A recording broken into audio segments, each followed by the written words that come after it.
Yang namanya kita ngutang, ya pasti ada resiko. Cuman kalau bisa diselesain, jangan membentuk hutang lagi hanya untuk bayar utang ini. Kecuali di perpinjolan. Ngerti gak? Lu jangan sampai ngambil pinjam sama uang temen, ngambil kur, atau ngambil KTA, hanya untuk bayar pinjol, gak kelar.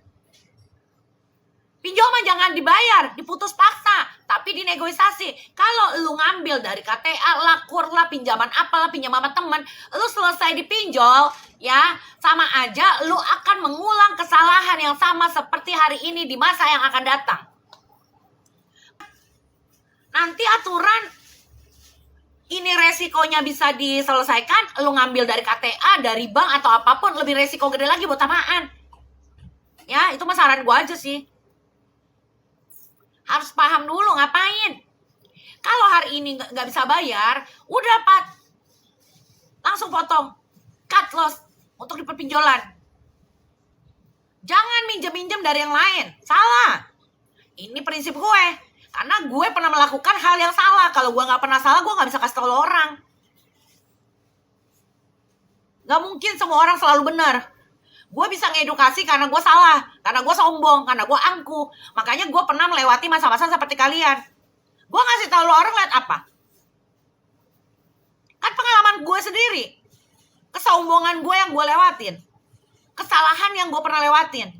Kesalahan gue ternyata orang-orang tuh udah deket-deket gue segala macam, udah ngobrol. Sama kesalahannya satu, angkuh kita ini, sombong. Aduh, kalau takut masuk sih jangan di sini, Kalau masih baru gini deh, mungkin selik penting buat lu ya, produk Jawa. Buat gua nggak penting. Jadi kalau misalnya nunggu gajian, berarti lu bayar sama bunga-bunganya. Teruskanlah ribamu, sayang. Ya, produk Jawa ya. Teruskanlah ribamu. Kalau gue nggak mau, kalau gue sekarang prinsipnya gini. Orang nanya sama gue, tanya, mikirin selik nggak? Iya, tapi aku mau gajian. Berarti selama 12 hari nanti ke depan, lu bayar dengan bunga-bunganya. Berarti nggak sefrekuensi sama gue.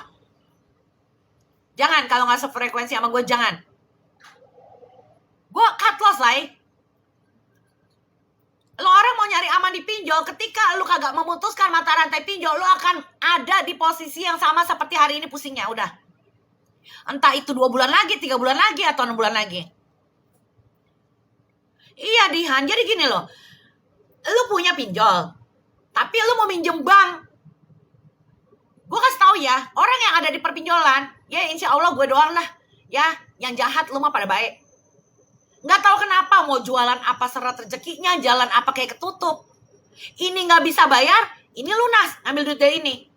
Ya, ini pinjam narok surat tanah di bank itu, resikonya lebih gede dong. Bunga memang lebih kecil. Ini lunas, ini nggak kebayar, ngambil lagi ke pinjol. Lah berarti lu muter-muter aja bolak-balik, lompat sana, lompat sini, lompat sana, lompat sini, nggak kelar.